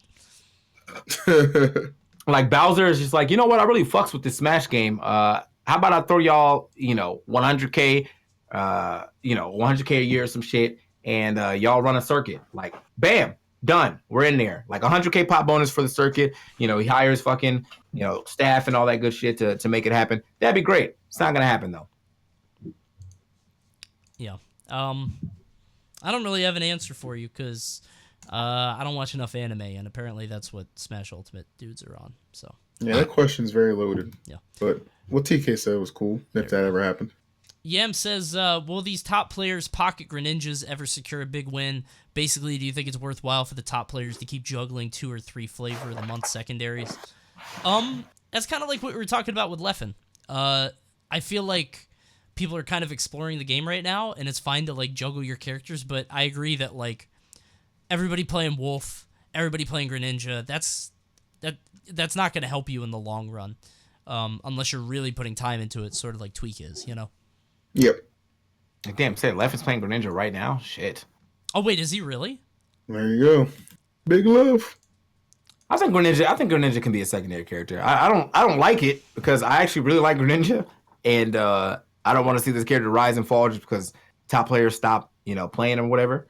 But that character, I mean, I like that character from like day one, and the same thing happened in Smash 4. Actually, they nerfed the shit out of him, and then I just enjoyed playing Wii Fit more. But yeah, I think Greninja, for the most part, almost has like a flow chart of what they can do. So I think it's easy for people to pick them up. But I also think that like as you get further into Greninja, there is some very intricate shit that you need to know, intricate setups and stuff that you need to know that will separate the people who are just playing Greninja because like, oh, they saw that Greninja's good, or the people who actually want to play Greninja because like, yo, what the fuck, this character's got, like, what I'm saying? Like, I'm trying to learn everything. Yeah. There's going to be a lot of secondary Greninjas like there was secondary Clouds, I think, for like a month or two. So I'm seeing Greninja sort of as this hybrid between like Fox and Inkling, in that like Inkling is honestly kind of a free ride through mid-level players, but then when you get against the top players, they get really kind of more difficult to play as, and I think Greninja is the same because your setups are very obvious.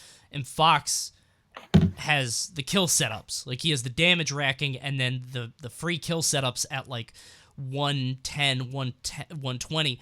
But Fox's kill setups go away. Down tilt never really goes offline, and then Greninja can kill with throws.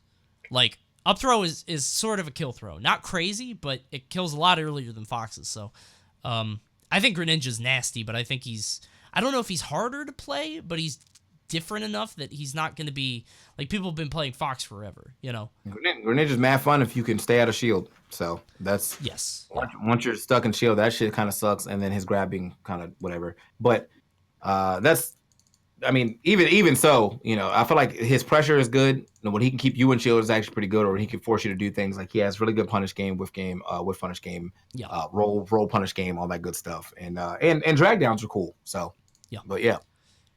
Here we go. Kenneth says, what was the worst part of watching and being in Summit? That's a good ass question. All right, here we go. What's your you were talked about pros and cons before, but you guys were at Summit. What was the worst thing for you guys being there? The worst thing, I think the worst thing for me was I didn't like the fact that we all had to show up at the same time, like dumbass early and like open. Like I thought we could have at least got like oh yeah, you guys could show up at like 10:30 or 11 one day and not have to open up. You know what I'm saying? I think that would have been cool. But I mean that was really it. I really don't have a lot of complaints about Summit. I was a little tight the last day or the day we were leaving Monday. I got a little upset, and I think the guy might have known because we were like an hour away from LAX, and that's where a lot of us had to go. So the shuttle was late by 5 minutes, right? The shuttle was late by 5 minutes, and then, or not even 5, it was like 10 minutes actually. And then we're sitting there waiting, and I'm like, "Can we go?" And he's like, "Oh, I gotta wait for like Leo and all these other people." And I'm like, if these guys can't be here on time, why do we have to wait for them? You know what I'm saying? I was actually pissed. And I kept asking, and that guy wasn't talking. I was like, can you stop ignoring me? He's like, I'm not ignoring you, man. I'm just trying to follow orders. And I was like, oh my God, this grunt, Dude. like, get it together, man. Dude, Chillin' and Vish were late every day, too. Really? Like But he got us there habitually? on time. He's a nice guy. Yeah. Like every day we were supposed to be there downstairs at like 9:15 or whatever 15, and they'd always show up at like 9:20. Jesus. Yeah, they actually were. Oh man, that was ridiculous. They were late. They stole our terminology. Like those two were just honestly that weekend. I won't lie. That was probably the worst part. Was the fact that I feel like I can't say Dagmod SOD anymore because that's dead. Heck? Yeah, that's dead. All that's dead. So that's. I mean, I still say that's SOD. Like I feel like now that I say it, like it's memed. Like people just think like that I'm saying for the meme, but I've just been saying that, and like that shit is dead. Yeah. So now I just gotta go back to that. That's crazy. It was over. Wild. It was over as soon as Summit put it on their thing. Oh yeah. Remember that the Dagman SOD on the board for the giveaway? I was like, what the heck's going on? Yeah. Oh, that was funny. But honestly, I have no real complaints about Summit besides the whole like having it open every morning. Like they took great care of us. They're very hospitable, and it was just a fun time. Yeah. So yeah, as I said, there's nothing much to complain about. Maybe I'm not gonna lie, maybe the area. That's not really on them. West Covina ain't got shit to do though. What the fuck? Yeah, that's a rough area. That place was. I mean, we went to Hooters like every night. Oops, man. Oops. What the fuck? Like that was it. But other than that, yeah, I mean that's not really on them. That's just the one place that we go in LA happens to be the only place where nothing's popping. So yeah. The from a viewership perspective, my biggest issue was and it's not really anybody's fault, but like the commentary kept grating me because it's like I talked about this before, so if you were here at the beginning of the stream, sorry, but like when you have 4 people on the couch and sometimes it feels like 2 conversations are happening at the same time, or like everybody's talking, or one person says something and all 3 people have this laughing, like the laughing constantly, just like it got a little much, like. Who are you talking about? Everybody, dude. Like it would like somebody would say something, they'd be like, yeah, and then, oh man, it's just like the whole stream would go like that for like 20 minutes. Like it wasn't just the commentators too. It was like everybody that got on the couch except for Leffen. Whenever Leffen got on the couch, it was like a different air. Oh, Daddy's home. Yeah, he showed up and he was like, "No, we're doing it my way." I'll admit, I don't know. I'm not like intimidated by anybody, but I just feel like when Leffen was on the couch, I was like, all right, I gotta kind of tighten it up a little bit. I don't know why. He put people on notice. You could definitely get that feeling. He got that aura, and then Zero would sit down, and I'd just be like, oh, here we go. Yo, Zero definitely stole your fucking soundbite though at the end. Oh yeah. He was screaming. I was like, all right, he wants it. I was looking at him, and he was like looking me in the eyes while he was doing it. And I was like, fuck. Yeah. and he didn't even do like anything crazy. He was like, and Zero and Leo wins the tournament. And he looks at us, and we're just like. I was looking right at him. Yes, he did. Does. Yeah, he definitely did that shit. Like it was so funny because I was like, all right, here we go, Zero. Call of the Millennium. Here we go. Here comes the big cast. Leo wins. Summit. It was like, okay. Yeah. And I was just like, shit, what do I say now? Like that's just it. Like usually that's EE's job. And only time I ever really take it is if I was already talking, it was like a surprise kill. But like no one was talking, right? And then like the kill was going up, and then EE started it, but Zero just put his mic down. He literally sat up in his seat and just started. I was like, you got it, man. He was waiting. He had to have been wait. He was just sitting there, just like. You got it, bro. Oh shit! So I was like, yeah, man. All right, well, good games. He did the same thing in Smash and Splash when Void won. He just like we were both calling the match, and then he just screamed. He railed it. I was like, all right, you got it. All right, but he went in on that one. He went in on that one. Oh yeah, because Sheik won the Super Major. Sheik is back on the map. Was godlike. Yes, However, he had a good call there.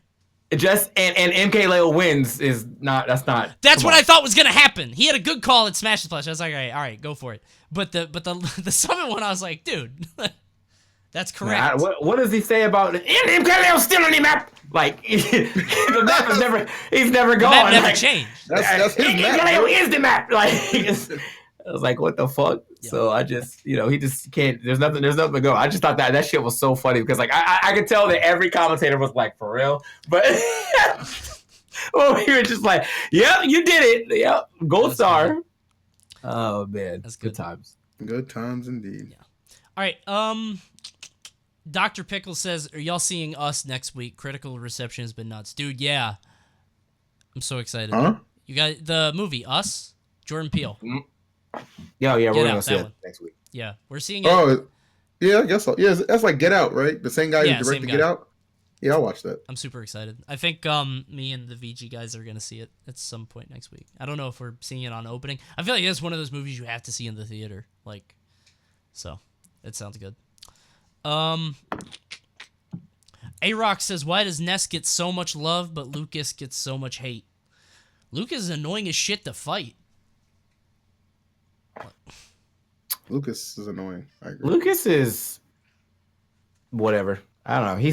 I feel like Lucas is never gonna not be annoying to fight, but I mean he's not that good either outside of that fucking PK Freeson and Sideways. Now that's fucking wild. But yeah. Other than that, I mean, yeah, character's just Lucas. I don't really mind Lucas as much in this game because of the down throw stuff. Like that got removed. Yeah. And I never get hit by PK Freeze. Like I don't know why everybody talks about that move. I legitimately never get hit by it. So I don't you play Inkling. I play a bunch of characters. I've never been hit by within you play Inkling. I play a bunch of characters. You play Inkling. What does that mean? Right. What does that mean? Look at your recovery. You're popping 0 right now. You're being 0 Look at your recovery. You have like 19 jumps and like one of the farthest reaching up Bs. Like you can just move out there. You can just wait. And then you can just up B to the ledge. Yeah, but I've SD'd a lot too, so that character. Whose fault is that, man?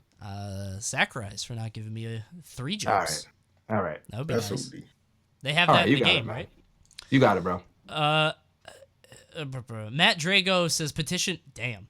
Matt Drago said 18 minutes ago petition to replace EE with D1 if EE doesn't show up on time for the next blast zone. EE. I'm down. Hey man. I'm down. You got the gun. You can pull the trigger, right? Damn. All I'm saying is Blast Zone's at the same time every time, and somehow he always manages to find a way to be 30 minutes late. Yeah, but we always schedule it like the day before. Nah. Nah,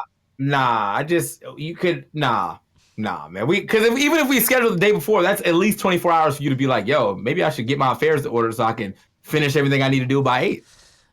I mean, the tournament literally didn't end till like 8:30. I feel like you could have. Did you win? I went 4-1, so yeah, I finished top record. Okay, but did you get money? I got store credit, which is what I played for. So all right. So he won.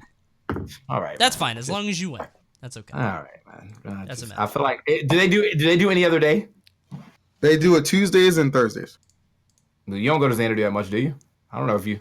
I can't remember last time with the Xanadu, to be honest. All right, well there you go. Go Tuesday. Come do the Blast Zone correct on Thursdays, unless we say that we're all traveling, as we probably are. All right, fine. Come on, man. I'm just saying, man. I thought I'd make it back. There was traffic. It's fine. 8:30 though. Come on. Cafe LeBlanc Rose Garden says, if you guys could change one thing about Summit, either voting, organization, venue, whatever, what would you change? Sorry if this was answered already. Nope, you're the first person to ask that. You guys were there, so I'm interested what you think. I mean, I think the only thing I would have changed is have the players play somewhere else. That player room is kind of weird, but everything else is cool. I would have liked maybe where the Mafia room was. They probably could have had a setup there, and so that way other people can like. But I think the reason why they didn't do it because the Mafia room was behind the cameras, so it was like Mafia room, cameras, commentator area, and so I guess they didn't want a bunch of people standing by the cameras, and that makes sense. because Yeah, because then it would have been a problem. So that looked expensive. that makes sense. But I think there's somewhere else they could have put the player room. Other than that, shit's fine. Yeah, I mean, I guess I thought again, if it was possible, the only thing I would say was the venue, as far as like location wise, inside the venue was terrific. We just noticed there wasn't as much to do in West Covina as maybe we would have liked, but again, very minor things to discuss. It was an amazing event, regardless. Yeah. I mean, from a outside perspective, because obviously I wasn't there, I do like the old venue. I like sort of the Airbnb, sort of the homey feel of it. You know what I mean? More than like a studio. But I get why they wanted to do the studio, and it makes sense. Well, they invited so many dang people. I feel like we had. Yeah. This was like definitely open invitation summit. It felt like it was crazy. Like they had they had 15 tickets for $1,000 that you could buy, and they sold out. And they all got sold out. Yeah, man. It's nuts. People trying to buy tickets to get on the mic and stuff. Speaking of, man, I have. Oh no. I gotta wait. This is all blast on talk. No, don't do it on blast. It's all blast on talk. But holy shit, the VIP, man, there was some. Woo! All right. Anyway. All right. Well, what I can say is that Has got in trouble for commentating. Oh, did he commentate? That's not what I was talking about. Yeah, Has hopped onto the mic for a little bit. And he was like, yeah, man. He was like, when I got off the mic or whatever, they were like, hey, man, Slime wants to talk to you. And so he said when he went over to go talk to Slime was like, hey, man, I'm Anthony.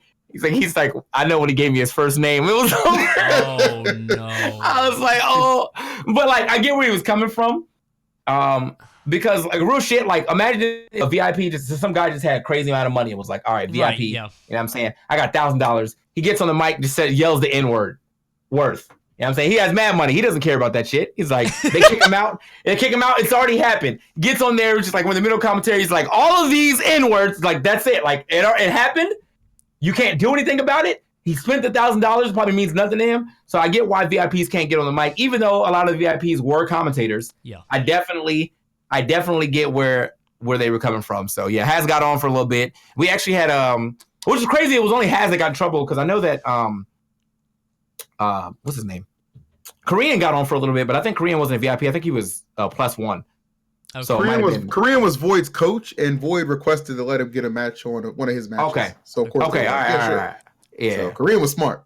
Yeah. So I think that worked out for it. But yeah, none of the other commentators that were there were supposed to get on.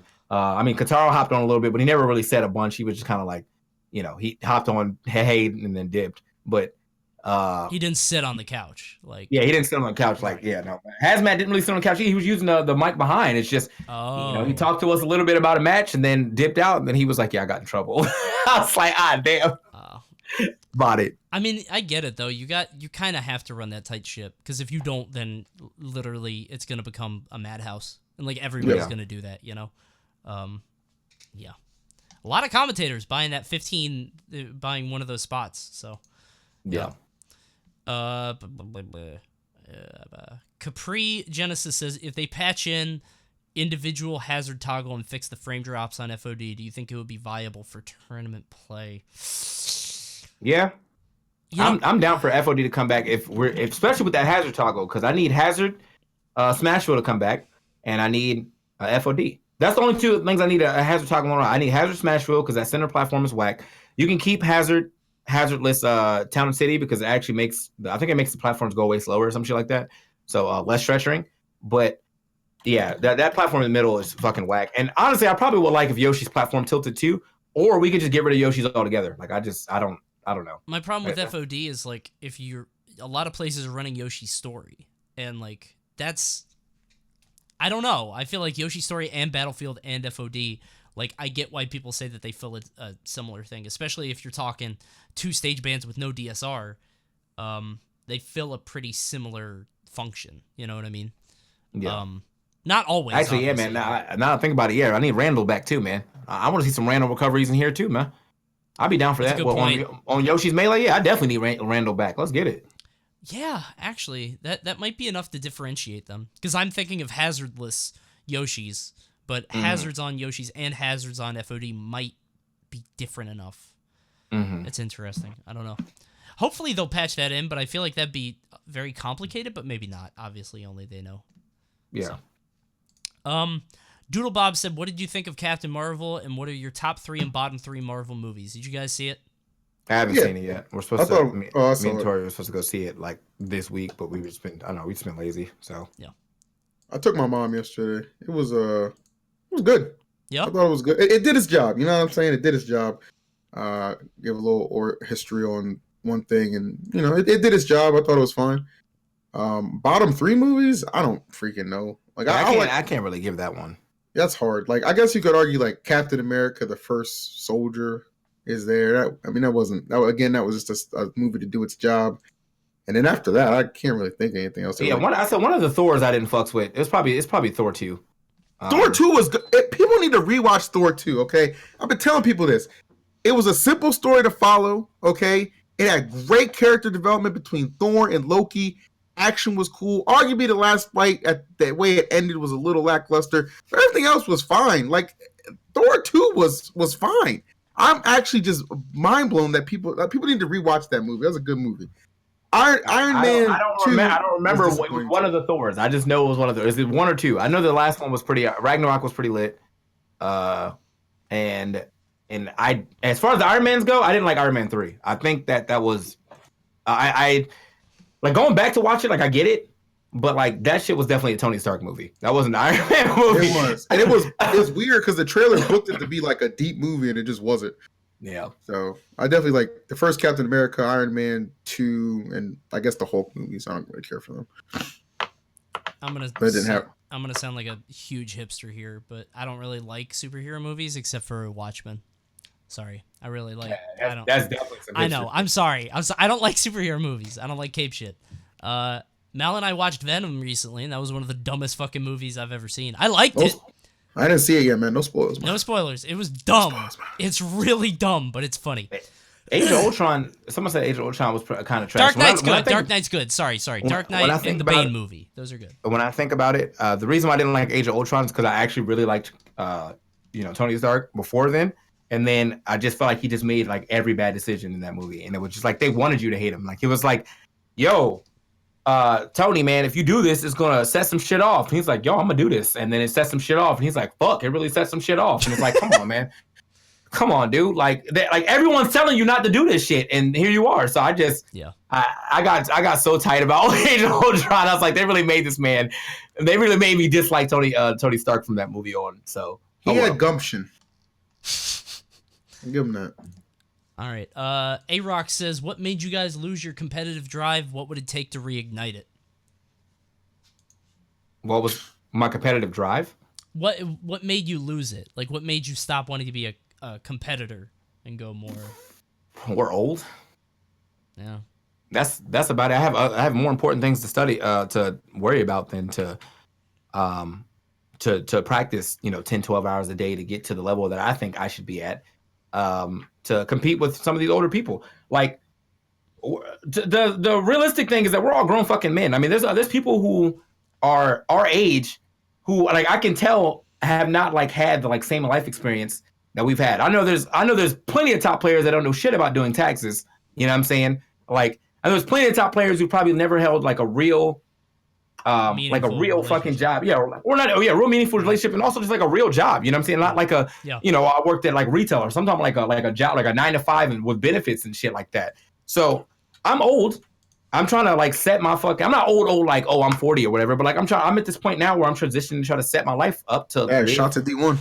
Live with D1 has a whole job and makes like fucking 100. I was talking about his age. I was just kidding. I was like, what the fuck? So yeah, I just fucking like I'm in the chat. I was like, what the hell is that? Like D1 got a whole ass job. Anyway, I'm at a point right now where what's more important to me is not being good at this game, is just having a good life. So this game is fun. I enjoy helping people get better. I enjoy learning the shit I learn about it, and I enjoy getting better on my own time. I will not sit and grind for 20 hours a day, though, to play 7th at a local. You know what I'm saying? That's just not what I want to do when I could be grinding some other time. Like I'm trying to, I want to have kids in like the next 5 or 6 years or whatever. I want to get married. I want, to move and be in an area that I want to like actually live in and and I will continue to do Smash shit, but not as a player. So I still enter every tournament. I just as far as my competitive drive, like if I'm playing someone, we and Coney talk about this all the time, but if I'm playing someone and I can like physically feel them being like OD extra about it, like I feel like I immediately start sandbagging. It's not even on purpose, man. Like if I'm up 3 stocks and that dude finally gets a stock, but I feel the pop off behind me, like, oh yeah, I got one. I'm like, man, come on, bro, it's not that serious. Like, yeah, it's not that serious, dog. Yeah, that happened to me at Genesis. I talked about it. It happened. I took the first stock off a guy, had him at 80, but every hit he did, he's doing the Sam Sora, and I'm like, this 19-year-old kid with blue hair is like so pumped to get out of round 1 pools. Oh like, shit! Okay. Gotta hit him with the. Oh yeah, weren't you like, what am I doing here or something? Yeah, I literally was like, why am I here? I'm 30 years old. So for me, it's the age thing. So commentary isn't my full-time job either. So like my full-time job is really easy and really cushy, but like it's mental energy, right? Like having a 40-hour work week. So that's like where a lot of my attention goes. My wife and I have a house together. We are working on our own stuff, like relationship-wise. And honestly, I think the culture of Smash has changed a lot because shifted so much. If I'm being honest, in the old days in PM, I kind of coasted off talent. Like, I think I'm naturally like good at Smash games. I'm pretty talented. I don't work very hard. Even in PM, I didn't work very hard. I showed up at Xanadu, I played for an hour, and okay, I'm warmed up. And I was pretty good at PM. This game, you can't do that anymore because Zero changed the conversation. Back in the old days, it was like, oh, bro, you want to be like Mango. You don't want to even care. You get drunk every night and still do well. Zero was like, no, I'm going to fucking try. And then he won 50 tournaments. So now tryhards are celebrated. So now the people that are grinding, college kids playing 6 hours a day, that's who's winning now. And we can't keep up with that. We just can't. Like, we can do as good as we can, but now that there's money on it and there's shit, like, you can only go so far with talent. Hard work. I thought you meant the landscape of the people. That too.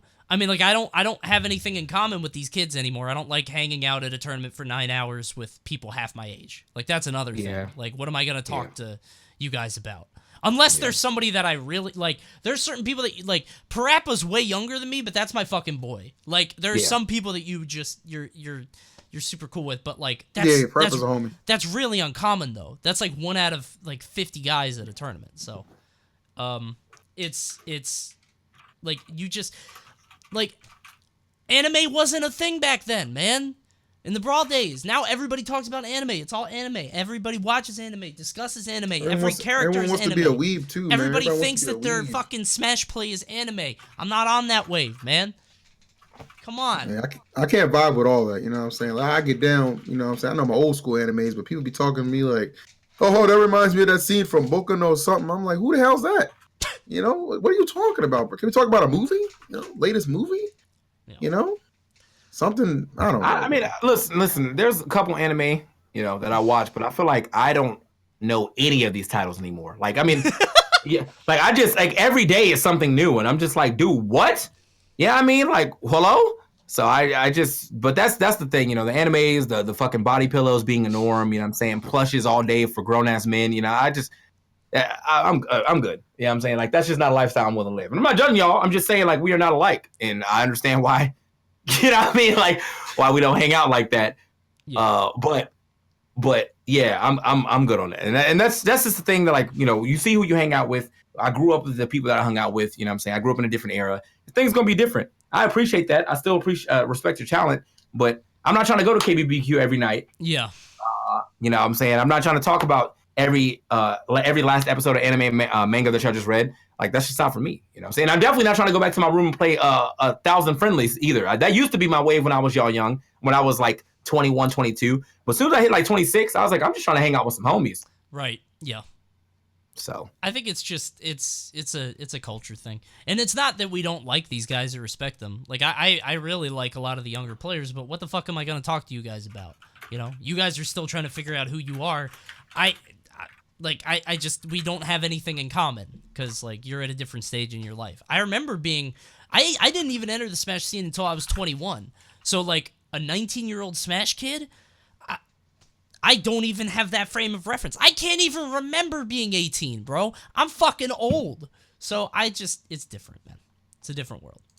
D1 trying to call me out and said we definitely played friendlies in Japan. There was no Smash there.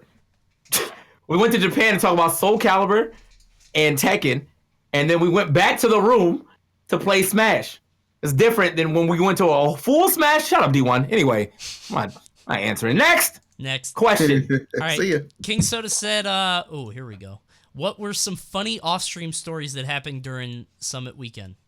You guys have anything you'd like to share on the No, stream? not today. No. Only funny story I get. I mean, we're working with Nintendo this weekend in 2 days, so I can't think of a single. I actually can't think of a single funny story that is like not that's for the stream right now. That maybe, but we'll come back to that. I'll think about some shit. Next question.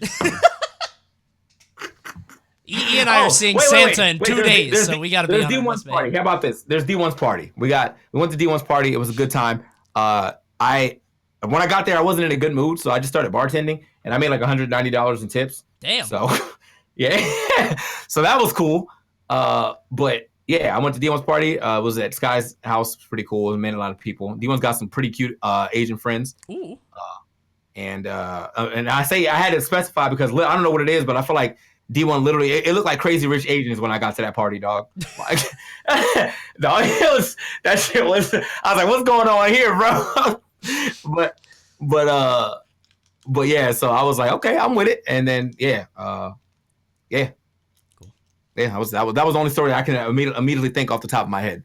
So any other story I can only tell to y'all later. I was gonna say we'll talk about it later. So okay, cool.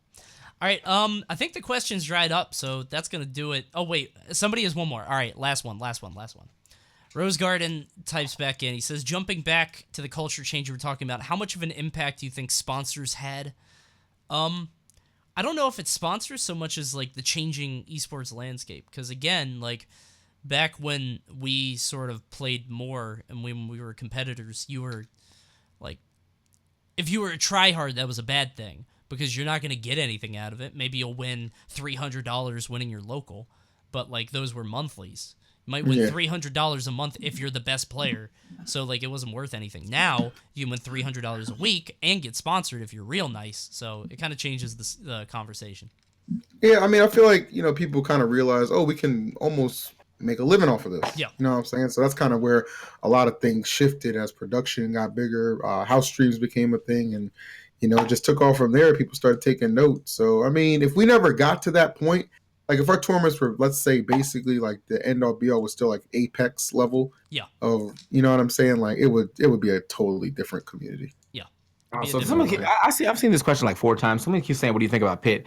Pitt is Pitt is Pitt, bro. I've probably seen that question like 4 times in chat. Pitt is Pitt, man. Like the character's always gonna be good, but like boring to play, so no one's trying to play him because what Pitt can do, other characters can do better. Straight up. Like I like Pitt. I like Dark Pitt a lot.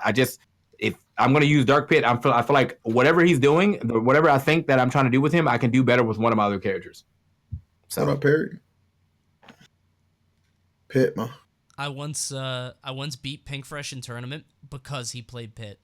Like he was beating me in disadvantage repeatedly. He had reads on me. He did big shit, but it's like you can't kill me at 110. You can't get a read and take a stock. You can't do this shit. Like you're just not. He's in a different game.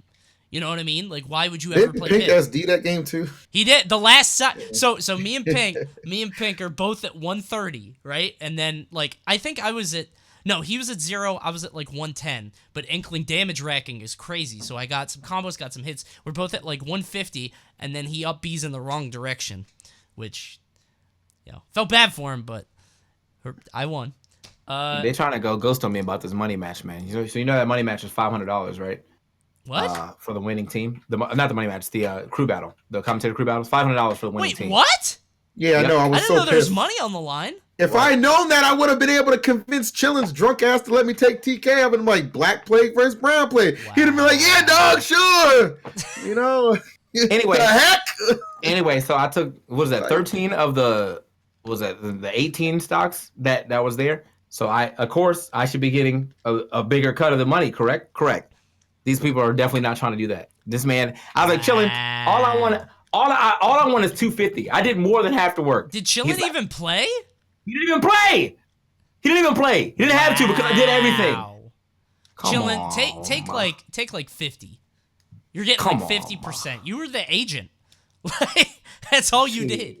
Honestly, yeah, man. You get the 50%. I was like, look, I'm being more than generous.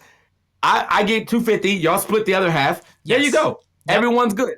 All right though. I'll remember that. I remember that. I can't believe Chillin's definitely going full chew. He's charging that electricity fee. He's got the captain fee. Like, okay, all right. No, I mean, I just checked this thread. They not splitting that money with you, though. They ain't splitting that money with me. Man. Just take that out, man. Oh, thank you guys for tuning in, Blast Zone. I'm gonna just money match Vitch for his part. Damn. Yeah, I push this shit in.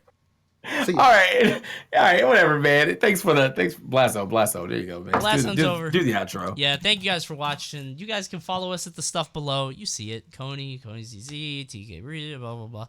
Same stuff. Are you gonna like do this outro? Or are you just gonna cut it so I can tell you the stuff? Oh no! Wait, are you gonna? I'll tell you right now. Wait, you're gonna tell me right now? After you cut Blast Zone. So after I end the stream. Yeah. Okay, I didn't know if you meant like after Blast Zone, but before I end the stream. All right, it's not gonna be on the stream. Stay mad, everybody. Thank you for tuning in. We're gonna be doing Nintendo stuff this weekend, so check it out. Twitch.tv/Nintendo. EE and I will be in the great state of Illinois. They're dyeing the river green for St. Patrick's Day. I gotta go check that out. It's gonna be nice. Wait, when is that? On Friday or tomorrow? St. Patrick's Day is Sunday. So you think it'll be done tomorrow? I mean, I'm down. I think it should be done this weekend. I'm probably gonna go tomorrow since we usually don't have to show up at the studio. Hopefully. What time is your flight? When? My flight's at 10:30 a.m. St. Patrick's Day is when? St. Patrick's Day is Sunday, I think. Oh, okay. Yeah, Wait, are you on Southwest? I don't know. I don't remember. I'm going to Midway. I'm going to Midway too. My flight's at 10:10. We might be on the same flight. All right. I don't remember. All right. Why would they get two different flights? We'll get on this. I'll wait for you. We'll figure it out. Either way. But yeah, so we're gonna be in Chicago. TK will be in Texas. And then of course D1 and everybody. We're all gonna be everywhere. So check it out. We'll see you guys next time on Blast Zone whenever we decide to do it. I don't know. Anyway, have a good night. Goodbye and goodbye.